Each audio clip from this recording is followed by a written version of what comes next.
ये कवि सम्मेलन अपने उच्च शिखर पर पहुंच चुका है, जहां पर कवि कुल के ज्येष्ठ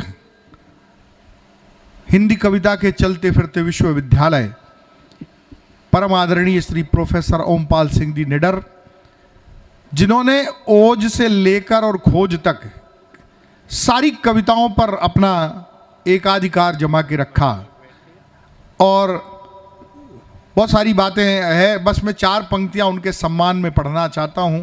मेरे कवि कुल के बड़े कवि पवार राजस्थानी ने लिखा कि चाहे जितने धर्म बदल लो पर भगवान नहीं बदलेगा।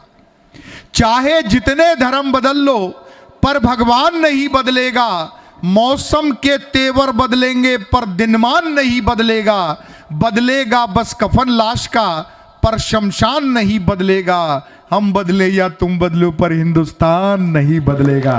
बोले भारत माता की।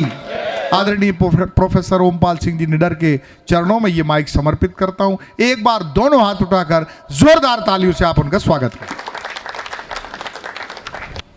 उठो साथियों निज धर्म बिक न जाए, बहनों जगो निज शर्म बिक न जाए। यही आरजू है मेरी कवि गणों से कि सब कुछ बिके पर कलम बिक न जाए। वाह वाह वाह वाह। सब कुछ बिके पर कलम बिक न जाए। और मफतलाल, पहली बार मैं कह रहा हूँ, कुछ बात मैं बहुत कहता नहीं, तुमने सुना ही नहीं होगा। तुम्हारे गांव में भी 2 बार कविता पढ़ाया, कभी मेरे मुंह से ये नहीं सुना होगा कि मैंने क्या लिखा। मेरी कोई औकात नहीं है। माँ भवानी लिखवाती है तो मैं लिखता हूँ, वरना 4-4 साल कोई पंक्ति नहीं लिखता, आप समझिए। और जिस दिन 18 अप्रैल 1980 को ये पंक्ति लिखी गई, सौगंध राम की खाते हैं हम मंदिर वहीं बनाएंगे, सहारनपुर के मंच पर जब पढ़ा तो मुझे पता नहीं था कि बहुत महत्वपूर्ण है ये। लेकिन जब दीवार पर लिखा देखा गया तो मैंने सोचा कुछ तो लिख गया। लाखों वर्ष तक दादा ये आप सोचिए, ये स्थिति होती है अगर कुछ लिख जाता है। और लिखवाती कौन है? माँ, चाहे उसे वीणा पाणी कहें, चाहे मेरी तरह माँ भवानी कहें। और 18 अप्रैल 1980 याद रखना, जिन्हें ये घमंड है कि मंदिर हमने बनवाया। तुम्हारा तो आंदोलन 84 में शुरू हुआ था, अक्टूबर के अंत में समाप्त हो गया 1 साल के लिए। मैं अपने कुनबे की बात कर रहा हूँ, जिस कुनबे से मैं आता हूँ। और आज मैं पहले पढ़ रहा हूँ 4 पंक्तियों को। जी स्वागत है। कि सदियों से जो हुआ नहीं है वह करके दिखलाएंगे। एक समझदार विधायक बैठा था, उसने माइक छीन लिया। फिर सोचा कि 50,000 वोटर नाराज हो रहे हैं, तो बोला मैं क्षमा मांगता हूँ, आप फिर पढ़िए। तब तक माँ ने 4 पंक्ति लिखवा दी। सत्यवान, तुम तो उस इलाके में रहते हो जहाँ बच्चे से भी तुम कहते हैं आप। मैं उस इलाके में जन्मा जहाँ बाप से भी तू तड़ाक बोलते हैं। तो मैं सत्यवान कह लूँ इतना ही बहुत है, वरना बहुत कुछ गड़बड़ है। क्यों पंडित जी, है ना? उतने कि सदियों से जो हुआ नहीं है वह करके दिखलाएंगे। मैंने वो 4 पंक्ति पूरी कर दी कि नहीं? जी हाँ, हो गए, कलम बिक न जाए। अच्छा, कि सदियों से जो हुआ नहीं है। सबसे पहली पंक्ति 18 अप्रैल 1980, ध्यान रखना। सदियों से जो हुआ नहीं है वह करके दिखलाएंगे। कोई कुछ भी कहे किंतु नहीं बहकावे में आएंगे। जो बाधा बनकर आएगा उसको मार भगाएंगे। सौगंध राम की खाते हैं मंदिर वहीं बनाएंगे। लोग पूछते थे क्या पढ़ रहा है ये। और जब मंदिर की आधारशिला, आप जानते हैं, 6 दिसंबर के 5 बजे रख गई, तब लोगों ने नकल करनी शुरू की। कितने दिन? 11 साल बाद। जब तक तो ये निडर चाकू खा चुका था, पैर तोड़वा चुका था और जेल जा चुका था। बिना नाखून कटवाए जब शहीदों की श्रेणी में लोग आते हैं ना, चाहे वो राजनीति के हों चाहे मेरे मंच के, मुझे बहुत पीड़ा होती है और फिर मुझे गुस्सा भी आता है। इसके अंतिम पंक्ति पढ़ रहा हूँ। जब हजारों कार सेवक मार दिए गए, उस दिन मैं जेल में था अगरेकी में, आप समझिए। और तब मैं लिख रहा था कि अब भी जगे न हिंदू तो निश्चित पछताना ही होगा। जैसे बच्ची पढ़ रही थी नेहा, अब भी, यानी अब भी अब भी जगे न हिंदू तो निश्चित पछताना ही होगा। पुरखों का स्वाभिमान खुद का अस्तित्व मिटाना ही होगा। पंडित जी मेरे पैर मत छुओ, मुझे पाप लगेगा। चलिए मान लिया कि पुरखों का स्वाभिमान खुद का अस्तित्व मिटाना ही होगा। अपनी इज्जत असमत के संग निज धर्म गंवाना ही होगा। संग्रहालयों इतिहासों की घटना बन जाना ही होगा। वाह। कहाँ मिलेंगे आप? संग्रहालय में, इतिहास में। संग्रहालयों इतिहासों की घटना बन जाना ही होगा। इसलिए उठाओ शपथ, पुरानी भूलें नहीं दोहराएंगे। क्यों? कि सौगंध राम की खाते हैं। हाँ, और इसकी अंतिम पंक्ति लिखी गई, 10वां जो बंद है मफतलाल जी, वो लिखा गया 8 अगस्त 2020 को। 5 अगस्त को भूमि पूजन हुआ और 19 सी अवस्था में अंतिम बंद लिखा गया इसका। आप समझिए, उस समय तक प्राण प्रतिष्ठा नहीं हुई थी, सब जानते हैं। 22 जनवरी 24 में हुई और ये लिखा गया 8 अगस्त 2020 को कि खाई थी सौगंध राम की। भाई बहुत फोन आए, दादा कुछ नया लिखा। दादा लिखे तो लिखे, माँ लिखवाती है तो माँ आएगी लिखवाएगी, वरना फिर दादा तो ग्रंथ लिख देता। अपनी औकात कहाँ है? तो तुलसी बाबा की ताकत थी भाई। सही बात है। हाँ, और फिर कोई तुलसी बाबा के युग में कहे कि मैं युग कवि हूँ, चाहे मेरा बेटा ही क्यों न सही, तो पीड़ा तो होती है कहीं न कहीं। मेरे तुलसी को और मेरे सूर को इतना छोटा मत बनाओ। आप बात समझना दोस्तों, उनके नाम पे कितना ही कमाओ, मैं मना नहीं करता, तुम्हारी कला है, आप कमाइए। क्योंकि इस देश में जो लोग जितना कम काम करते हैं उतने ही ज़्यादा पैसे कमाते हैं। कई लोग तो हस्ताक्षरी नहीं करते फिर भी अरबों खा जाते हैं। एक तो ऐसा मुख्यमंत्री था पंडित जी की कृपा से कि किसी विभाग का अध्यक्ष ही नहीं था, दस्तखत ही नहीं मिलते पट्टे के। मैं पॉलिटिकल साइंस का प्रोफेसर रहा 42 वर्ष, संविधान पढ़ाता रहा और ऐसा मैंने देखा ही नहीं पूरी दुनिया में जो होता रहा देश में, फिर भी उनका मैं नाम नहीं लेता। सुनो दोस्तों कि खाई थी सौगंध राम की, पूर्ण कर रहे राम सुनो। हमने खाई थी 80 में, कुछ लोगों ने खाई थी 500 साल पहले। खाई थी सौगंध राम की, पूर्ण कर रहे राम सुनो। अपनी क्या औकात, स्वयं का राम कर रहे काम सुनो। वाह। क्यों भाई? अपनी क्या औकात, स्वयं का राम कर रहे काम सुनो। प्राण प्रतिष्ठा होने तक अब होगा नहीं विराम सुनो। होगा भव्य राम जैसा ही श्री राम का धाम सुनो। वाह। होगा भव्य राम जैसा ही, नजरें नहीं हटती। होगा भव्य राम जैसा ही श्री राम का धाम सुनो। क्यों? कि कर सपना साकार अवध का, मथुरा काशी जाएंगे।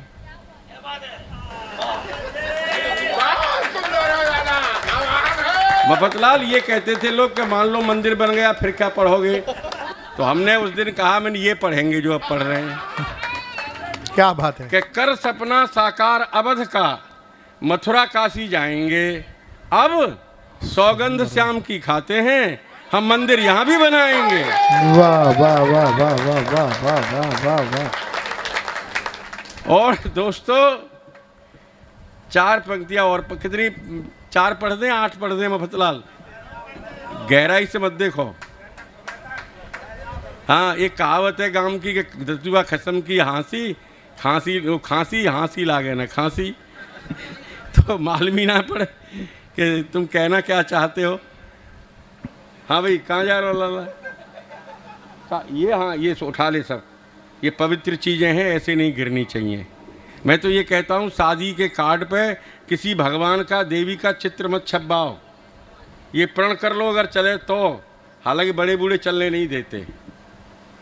आप समझ रहे हो कि नहीं समझ रहे? समझ गए कि बड़े और बूढ़े जिंदे पिताजी को पानी नहीं देते और मरने के बाद तो बस क्या क्या करते हैं। ऐसा मत करो यार, ये बहुत भूले हैं। कुछ एक पंक्ति और पढ़ रहा हूँ। नहीं, एक पंक्ति नहीं, 2 बंद 2 छंद पढ़ना है हमें। तो तेने मेरी पंक्ति की लंबाई नहीं देखी। तो मैं कोई दर्जी थोड़ी हूँ जो लंबाई नापने बैठा। ये जरूर है कि मैं जब पहली बार पढ़ाने गया तो एमए फाइनल की क्लास थी, हाँ लेकिन मैं इतना जानता था कि पहले दिन ही पूरा ज्ञान बखेर दोगे तो विद्यार्थी कल से आएंगे नहीं। हाँ यही हम कह रहे हैं जी, और कल नहीं दिखेंगे श्रोता। समझदार अध्यापक जब बच्चा आता है ना छोटी क्लास में, तो उस दिन उससे कुछ लिखवाता नहीं है, न ये कहता है कुछ लाया है कि नहीं लाया। धीरे धीरे जब वो आने लगता है और उसकी मजबूरी होती है, तब फिर कहता है कि पढ़ के नहीं आया मुर्गा बन जाए। तो धीरे धीरे बोलना चाहिए जी। सुने दोस्तों, उसी गोत्र की 4 पंक्तियाँ उसी जमाने की, जब ये पंक्ति लिखी गई थी, कविता शुरू हुई, तो एक दूसरी लाइन शुरू हुई मेरी कि जिस जनता के बलिदान से आज़ादी मिली, उस जनता को कोई काम भी मिला नहीं। जिस जनता के बलिदान से आज़ादी मिली, उस जनता को कोई काम भी मिला नहीं। जिन्होंने लुटा दिया था भारत पे सब कुछ, उन्हें इस भारत में काम भी मिला नहीं। शहीदों के घर वाले झूठे कप धो रहे हैं, आज भी दाम की तो बात क्या, छदाम भी मिला नहीं। और सत्ता के सौदागरों को सभी सुख मिले होंगे, किंतु हमें तो हमारा राम भी मिला नहीं। वाह वाह वाह वाह। अब राम तो मिल गया तो मैंने पंक्ति बदल दी कि सत्ता के सौदागरों को सभी सुख मिले होंगे, किंतु हमें तो हमारा श्याम भी मिला नहीं। और दोस्तों सीधे भगवान से कहते थे, इन मनुष्यों से नहीं कहते थे कुछ भी, इनकी तो औकात ही नहीं थी कुछ, कि कहीं सुनते हो राम मेरी पीढ़ियों का नाम, कायरों की सूचियों में जोड़ देना चाहिए। और उस युग में लिखने का मतलब जानते हैं आप? दीनदयाल उपाध्याय जी हो जाना, श्यामा प्रसाद मुखर्जी हो जाना, डॉक्टर राम मनोहर लोहिया हो जाना, ये सब राम भक्त थे, केवल हिंदू की बात करते थे, कोई अपनी मौत नहीं मारा गया। अब आप कल्पना करिए प्रभु की कितनी कृपा है हम पर कि उसी युग में हम ये पढ़ करके और आज तुम्हारे सामने खड़े हैं। कहीं सुनते हो राम, गाली बहुत देते थे, बदतमीजी करते थे, राइफल निकाल लाते थे, क्योंकि अहिंसक थे ना, वो चाकू मार देते थे, पैर तोड़ देते थे, अहिंसक थे। एक दोगला कहता है बड़े फक्र से, हम तो अहिंसक हैं क्योंकि हम फलाने के नेता वो हैं अनुयायी। अगर अहिंसा इसी को कहते हैं तो हिंसा किसको कहते हैं? क्यों भाई, ये प्रश्न है विचारणीय कि कहीं सुनते हो राम मेरी पीढ़ियों का नाम, कायरों की सूचियों में जोड़ देना चाहिए। क्यों? कि तेरी जन्मभूमि के भी दर्शनों पे प्रतिबंध, हमें हिंदू कहलवाना छोड़ देना चाहिए। हौसला किया है मैंने सदा सत्य बोलने का, मेरा नाम बागियों में जोड़ देना चाहिए। और तेरे और मेरे बीच में कहीं जो ताला हो, तो ऐसा हर ताला हमें तोड़ देना चाहिए। बहुत सुंदर लगा। फिर ये लोग पूछने लगे कि भाई मंदिर बनाएंगे लेकिन डेट नहीं बताएंगे, तारीख नहीं बताएंगे। बिहार के लोग तो ये कहते थे उस जमाने के 20 साल पुराने वाले कि बिहार आ जाना जिंदा नहीं जाएगा। अब बिहार में गई तुम्हारी बपौती थोड़ी है, हम तो जाते थे, लोग नाचने लगते थे। आप समझिए उस समय 4 पंक्तियां लिखी गई। मैं इस छंद की परिभाषा तो जानता ही नहीं, इसका नाम नहीं जानता था 35 साल। तो ये देश बहुत महान है, जैसे कई बेवकूफ़ों को पूछता रहा पीढ़ी दर पीढ़ी, ऐसे ही 54 साल से मुझे झेल रहा है। जिस आदमी को 35 साल यही पता नहीं था कौन सा छंद पढ़ रहा है और उसे महान कवि बताया जा रहा है मंच से, तो मुझे हंसी आनी चाहिए कि नहीं आनी चाहिए? परिभाषा मुझे आज भी नहीं आती, लेकिन मेरे चेहरे पे आपने कोई सिकन देखी कि मुझे परिभाषा नहीं आती? अरे नहीं आती, मेरा काम परिभाषा पढ़ने आए कि मेरा नाम कोई काम कुछ और है? मैंने सही लिखा है कि नहीं लिखा है विद्वान लोग जाने, ये विद्वान है उर्दू हिंदी दोनों का। समझिए एक लड़का हमारा कह रहा था वो हमारी मौसी है, मौसी डायन है तुम्हारी, बचे नहीं हो नहीं, और तुम्हें खाए न खाए तुम्हारे पापा खा जाएगी। हाँ, बड़ा खेल निराला है मौसियों का, ध्यान रखना। इसलिए माँ को ही बचाए रखो, अपने आप बच जाओगे। मौसी के चक्कर में फंस गए तो न माँ बचेगी न हम बचेंगे। क्यों भाई? इसलिए सुनो दोस्तों, वो जो हम पढ़ते थे उस ज़माने में, आज कुछ मन कर रहा है तो पढ़े दे रहे हैं। कि ऐरा गैरा नत्थु खैरा सबसे निवेदन है, भर पेट आप बाबरी के गीत गाइए। बहुत बढ़िया। अमरोहा में हम पे दावा कर दिया, मजिस्ट्रेट पे केस पहुंच गया। उसने जब पूरा कैसेट सुना तो उसने कहा तुम जानते हो ये निडर है? बोले हाँ। बोले जानते हो कहाँ रहता है? कि फिरोजाबाद। बोले जानते हो क्या कहते हैं बाबरी को वहाँ? कि पगली। तो बोले वो फिर यही कहेगा कोर्ट में कि मैंने तो पगली कहा था। फिर तुम्हें उस जमाने का कानून था तो उसमें 182 धारा थी जिसमें उल्टा केस चलता है। सो वकील साहब ले गए केस वापस। हाँ? कि ऐरा गैरा नत्थु खैरा। बेटा आज पहली बार सुन रही है, सुनना, मैं कुछ पंक्ति पढ़ दे रहा हूँ। ऐरा गैरा नत्थु खैरा सबसे निवेदन है, भर पेट आप बाबरी के गीत गाइए। क्योंकि हैं पुराने खास दल के कपूत आप, उसी में भला है पुनः वहीं चले जाइए। उस जमाने में जो कहते थे वो पंक्ति पहले कि राम जी का भव्य मंदिर निश्चित बनेगा प्यारे। अब परिवर्तन कर लो कि श्याम जी का भव्य मंदिर निश्चित बनेगा प्यारे।